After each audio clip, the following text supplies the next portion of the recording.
Comme promis, je vous fais la dernière vidéo de charpente sur bois rond. On a vu précédemment comment tailler un tenon, comment tailler une mortaise, et il reste à voir comment on taille la jonction entre le tenon et la mortaise.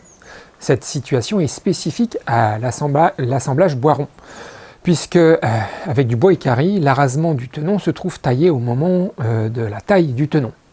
Alors je suis un peu déçu de ne pas avoir trouvé plus d'amateurs pour ce genre de vidéo. C'est la limite d'un modèle économique autour de YouTube. En fait, YouTube et l'autonomie, ça fait pas bon ménage. Plus je veux être autonome et moins j'ai de temps pour YouTube et inversement. Du coup, quand je prends du temps pour faire une vidéo, il faut qu'elle soit un minimum rentable pour moi, sinon c'est vraiment du temps perdu. Je ferai d'autres vidéos autour de la charpente sur bois rond, parce que j'ai encore des choses à construire, mais je n'entrerai plus autant dans les détails. La charpente sur bois rond, c'est la solution que j'ai trouvée pour corriger mes erreurs d'autonomiste romantique. Croire que les caves de notre maison allaient être suffisantes, c'est une erreur qui fait mal. Pas même un abri de jardin ou une grange en ruine à retaper sur le terrain. C'est un handicap sérieux dans un projet d'autonomie. Je vous ferai une vidéo pour vous expliquer pourquoi on a fait autant d'erreurs dans le choix de notre maison. En attendant, revenons à nos moutons. Après avoir taillé tenon et mortaise, j'ai fait un assemblage à blanc sur tréteau afin de placer les poteaux parallèlement entre eux et perpendiculairement au linteau. Alors je ne sais pas si on peut utiliser ces mots avec des bois courbes, mais l'idée c'est de trouver la droite qui emprunte le plus le rondin et d'utiliser ces droites comme référence pour mieux comprendre, mais reportez-vous aux vidéos précédentes.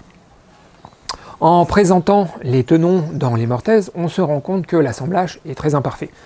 Sur ce genre de structure, si l'esthétique ne compte pas pour vous, alors ça pourrait en rester là, car il y a peu d'efforts sur l'assemblage. Je vous rappelle que la pergola doit recevoir un kiwi et des vignes. Et si le kiwi est aussi productif que le premier, la charge maxi sera autour de 200 kg. Autant dire quasiment rien pour des sections de bois comme ça. C'est donc uniquement pour l'esthétique et pour la pratique que je veux aller plus loin. Commençons par le premier poteau.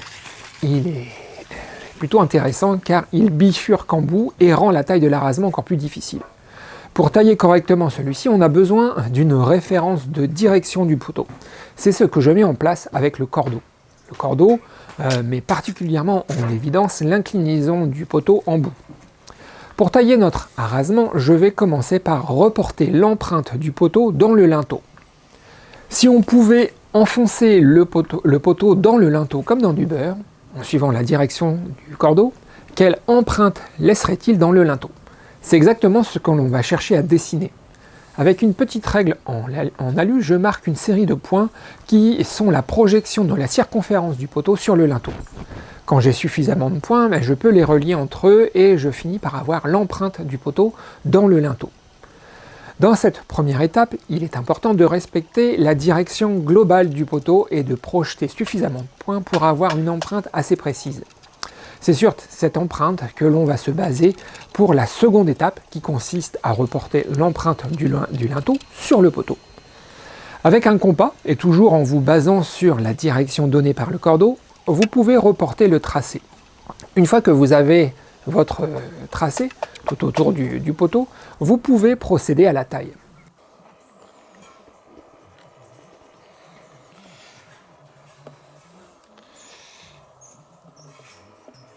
Alors moi je dégrossis le travail à la scie à main en me rapprochant le plus possible des traits.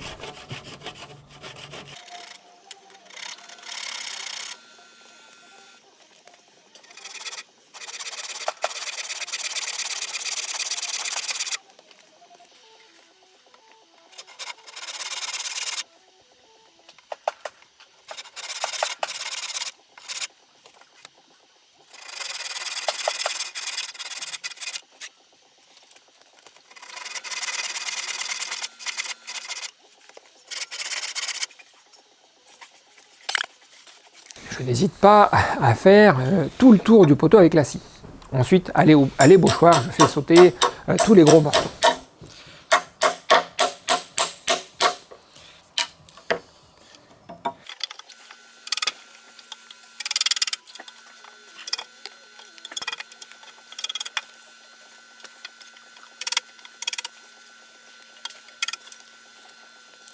c'est maintenant que le plus difficile, entre guillemets, reste à faire.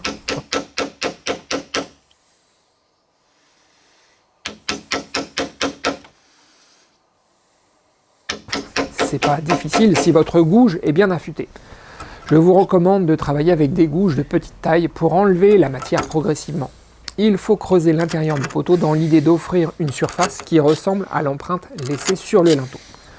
Dans les faits, il sera très difficile d'avoir une surface qui sera parfaitement en contact avec le linteau. Il faut donc se concentrer sur le périmètre du poteau. C'est cette partie qui doit être le plus en contact avec le linteau pour avoir un bel assemblage. Quand vous avez enlevé toute la matière, votre arasement devrait ressembler à quelque chose comme ça. Avant de tester votre assemblage, pensez à tailler la longueur définitive du tenon, car on vient de la rallonger avec la taille de l'arasement. Il faut maintenant en couper un bout. Alors, mesurez la profondeur de votre mortaise et taillez le tenon avec 1 ou 2 cm de moins. Nous voilà prêts à assembler les bois. Alors, ne vous attendez pas à tailler un assemblage parfait du premier coup. Ce premier assemblage permet de voir les points améliorés. Il faudra reprendre 1 voire 2 fois votre premier travail. Cette opération demande beaucoup de travail pour une fonction assez limitée. De plus, si ma structure devait recevoir de la charge, il est possible que le linteau fende le poteau si l'appui n'est pas homogène.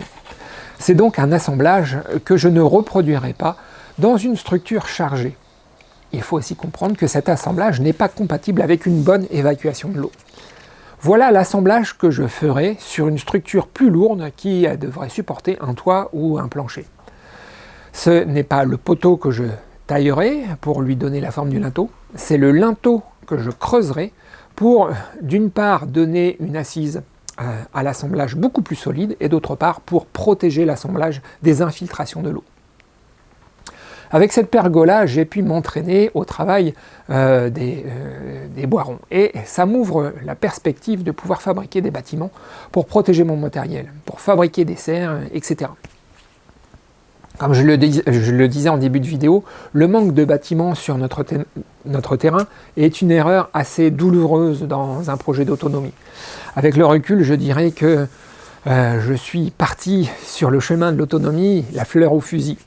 Mais après quasiment 3 ans de mise en pratique, le constat fait un peu mal. Je ne vais pas m'étendre sur le sujet dans cette vidéo car j'en parlerai plus longuement lors du bilan de fin d'année. Mais pour rester dans le sujet des constructions, sachez que le bâti, tout comme le choix du terrain, est capital. Nous, on a cumulé les 2 pires erreurs, un terrain en pente et pas de dépendance. Avec le recul, je me dis, mais comment j'ai pu négliger ça? Alors que ce sont des notions auxquelles je suis sensibilisé. Je vous parlerai de tout ça dans une vidéo. En attendant, je vous dis à bientôt.